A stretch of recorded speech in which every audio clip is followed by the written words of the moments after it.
Merhabalar, kanalıma hoş geldiniz. Bahçede, balkonda, saksıda çiçek yetiştirenlere çiçek yetiştirmenin püf noktaları, tohum almanın püf noktalarını öğretmek istiyorum. Tohum ne zaman alınır, tohum çiçeğin neresinde olur? Onları bu videoda size sohbet eşliğinde detaylı bir şekilde gösterdim. Ben bahçede, balkonumda, saksıda çiçek yetiştirmeyi çok seviyorum. Ben kendi iklimimize uygun ve zahmetsiz çiçekleri tercih ediyorum. Kendiliğinden tohum yapan, hatta tohumlarını da kendiliğinden döken ve her sene yeniden çıkan, beni yormayan çiçekler benim çok hoşuma gidiyor. Sıcağa soğuğa dayanıklı bitkileri tercih ediyorum.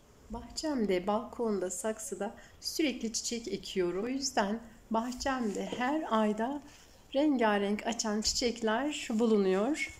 Kanalımda çiçek bakımı ve çiçek yetiştirme ile ilgili videolar var. Çiçek yetiştirmek insan ruhuna doğal terapi. O yüzden herkese de çiçek yetiştirmesini öneriyorum. Şimdi tohum toplama zamanı. Hüsnü Yusuf çiçeğim artık tohumlarını oluşturmaya başladı. Hatta almam gerekiyor, bakın. İçi tohum dolu, bazıları da rüzgarla döküldüler. Biraz saksının içine döküyorum. Yeniden ekim yapmamak için. Şöyle bakın, maşallah. Çok güzel tohumlar. Şu siyahlar tohum. Bismillah diyorum. Şöyle saksının içine atıyorum. Toprak örtmüyorum üzerine. Şimdi ben bunları keseceğim. Alacağım bu tohumları. Şöyle bir kez daha açacak. Küçük küçük de olsa onlar da tohum yapacak. Şöyle bakın. Aralarda hatta açmaya başlamış. Beni kes diyor. Çabuk tohumları topla, bir kez daha açmak istiyorum diyor. Ben de alayım, bir kere daha açsın. Bakın, gördünüz mü? İkinci açanlar biraz küçük olur. Olsun. Şunlar da bu sene çıkan, geçen yıldan dökülen tohumlardan gelen fideler. Bunlar seneye çiçek açacaklar. Şimdi ben bunları alayım çünkü fırtına, rüzgar, yağmur tohumlarımı çimlerin arasına döküyor. Çimlerin arasından da savrulur gider, toplayamam. Şöyle bakalım kalmış mı içinde. Dün çok fırtına vardı. Kalmamış bile olabilir. Bir tane bile olsa kocaman bir fide demektir. Evet, var. Şu siyah siyah dökülenler tohum. Ben böyle çok açmaya uğraşmıyorum. Ekeceğim zaman açarım bunları. Şu küçük siyah siyahlar tohum. Şimdi ben hızlıca şöyle alayım. Şu şekilde alıyorum. Dökülmesin. Şöyle tek elimle alıyorum. Şimdi bakın. Şimdi silkeleyelim. Görün tohumları.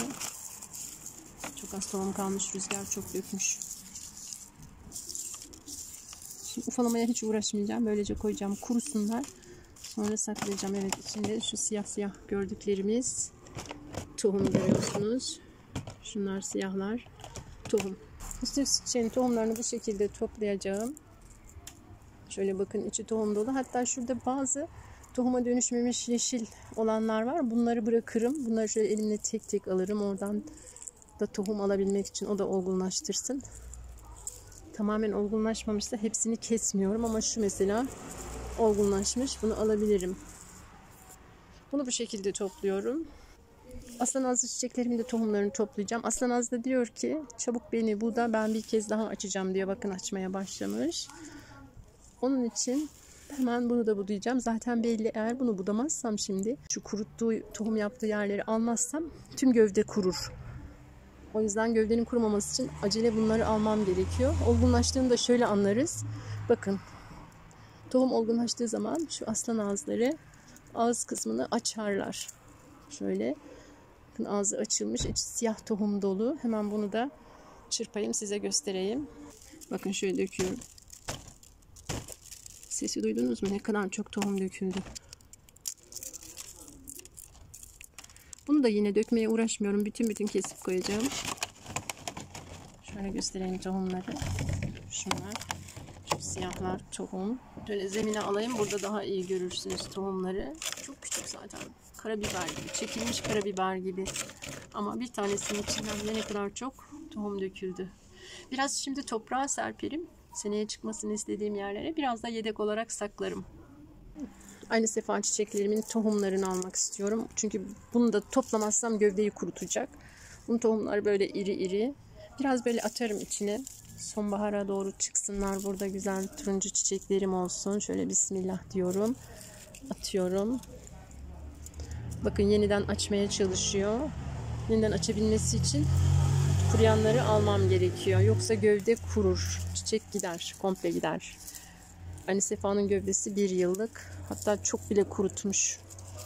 Biraz sert kesim yapmam lazım buna. Evet, şimdi biraz toprağa serpiyorum. Çıkmasını istediğim yerlere biraz da yedek olarak ayırıyorum. Tırnak gibi iri iri tohumları var bunun da. Şöyle hem tohum topluyorum, hem tohumları alıyorum, hem de böyle çıkmasını istediğim yerleri ufalıyorum şu boşluklara. Bismillah diyorum ve şöyle döküyorum. Çok kısa zamanda buradan aslan ağzı fideleri çıkar. Ve seneye de çok güzel çiçek açarlar. Belki bu sene sonbahara bile yetişirler. Bakın. Şu şekilde hepsini keserek topluyorum. Zaten bakın şöyle şu siyah siyah dökülenler tohum. Çok sayıda tohum döküldü buraya.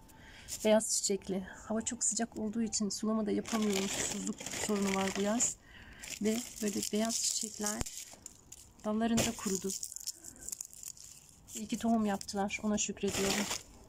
Tohum yapamadan da kuruyabilirlerdi. Şimdi kadifeler açmaya başladı. Hatta hemen kadifelerde tohum yapmaya başladılar. İlk tohumlarını şuraya atayım. Bismillah diyorum. Kadifelerin tohumları da böyle uzun uzun şuraya atayım. Buradan çıksın sonbaharda. Güzel güzel çiçek açsınlar.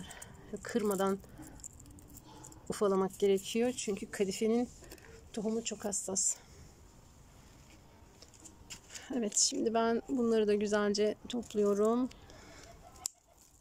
Şöyle hem biraz çıkmasını istediğim yerlere tohumları döküyorum. Seneye buralardan aslan ağzı çiçeklerim gelsin. Bismillah. Bakın şöyle ne kadar çok tohum var görüyorsunuz. Üstüne toprak atmıyorum. Benim başka çiçek ekecek zamanım da yok. O yüzden ben böyle ekiyorum ve bahçemde her ayda açan çok güzel çiçeklerim var. Susuzluğa da çok dayanıklılar. Bu sene haftada bir zor suluyorum bunları. Su yok. Sebze yıkama sularını taşıyorum buraya evden. Susuzluk gerçekten çok önemli. Siz de sularımıza dikkat edin. Lütfen musluğu sonuna kadar açmayın. Meyve sebze yıkarken kapların içinde yıkamaya çalışın. Sanki taşıma su ile iş yapıyormuşum gibi davranıyorum. Evet, şimdi bunları da bir güzelce keseyim.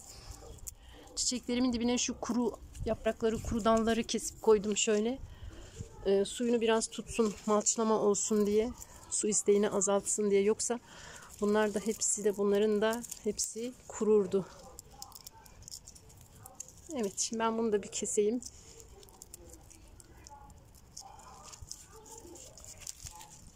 Biraz da arka bahçeye ekeceğim. Her yere atalım. Tohumlarımızı kendimiz yaptığımız zaman bol bol istediğimiz yere ekim yapabiliriz. Birkaç fide çıksa yeter ki çok fide çıkar.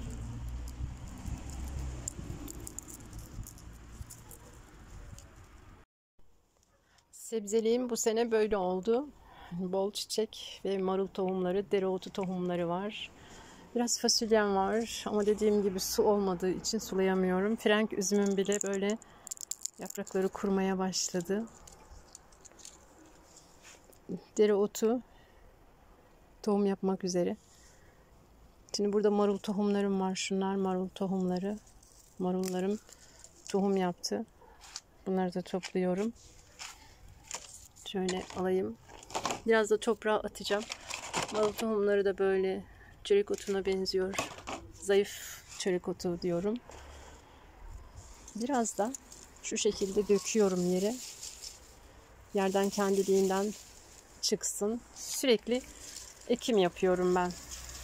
Böyle her çiçek olsun, marul olsun, dereotu sürekli serpiyorum. Onlar çok güzel bir şekilde çıkıyorlar. Tek tek uğraşmıyorum ekmeye. Şöyle sallıyorum. Sulamayla bunlar çok güzel bir şekilde çıkıyorlar. Evet, görüyorsunuz ne kadar çok marul tohumu var. Toplamaya yoruluyorum. Dereotu da aynı şekilde. Muhteşem çiçekleri. Akşam sefası çiçeklerim de açmaya başladı. Yine yanında marul tohumu. Şöyle bismillah diyorum. Benim ekimim bu şekilde. Beni yormuyor. Tohum da almıyorum. Tohumları da kendim yaptığım için böyle bedavaya tohum, bedavaya ürün alıyorum. Şurada da kendi yaptığım semizotlarım var. Semizot fidelerim. Bunlar da çok güzeller. Tohum yaptılar. Tohumları da döküyorum. Sürekli şöyle çırpıyorum. İçi dolu inanın semizotu ile. Bakın çiçeklerle yarışa girmiş semizotları ne kadar uzamış görüyor musunuz? Şöyle.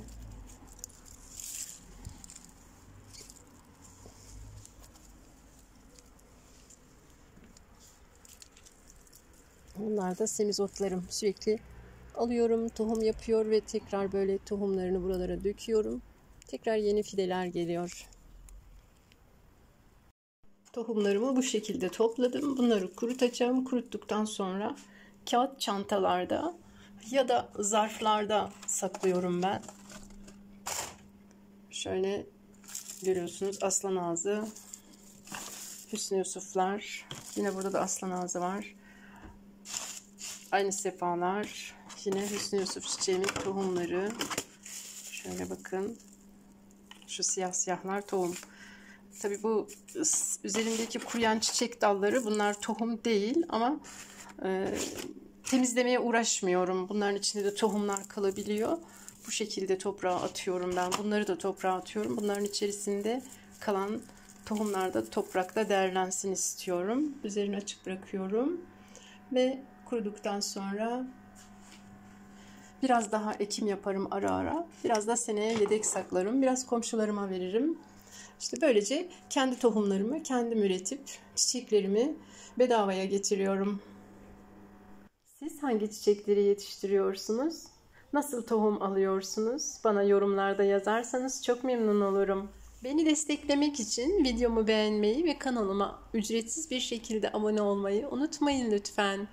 Eğer paticanlara mama desteğinde bulunmak isterseniz o zaman kanalıma katıl aboneliği yani üyelik yaparak onlara mama desteğinde bulunabilirsiniz. Bir sonraki videoda görüşmek üzere. Sağlıklı, mutlu, huzurlu kalmanızı diliyorum. Hoşça kalın.